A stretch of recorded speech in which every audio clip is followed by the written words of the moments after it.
Hi buddies, welcome to Theo's fascinating programs. Let's see how to use distinct keyword.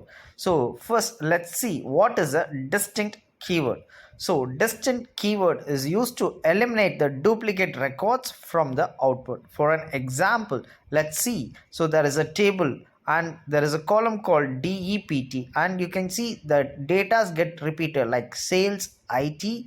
These data get repeated. So when I use distinct keyword, so this repetition of data will be avoided in the output. So to work with this, so let's open MySQL and let's see how this distinct keyword used in our program.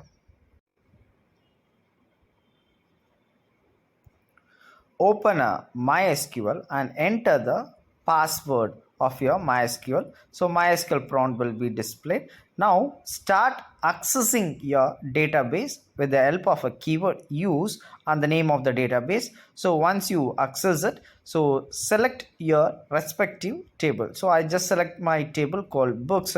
So you can find here there is a column called BNO, B name and price, and you can see some of the data gets repeated in a column called BNO like 10 and 11. So I just go to use a distant keyword, select distant. So which column I want to avoid the duplication of data, so the column name is BNO. So in this column I like to avoid the duplication of data, so select distant from. So my table name is books.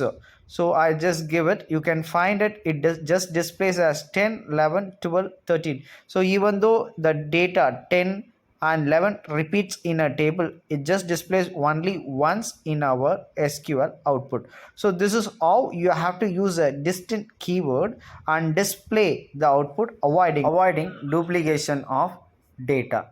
So this is how we have to use our distinct keyword in a MySQL table.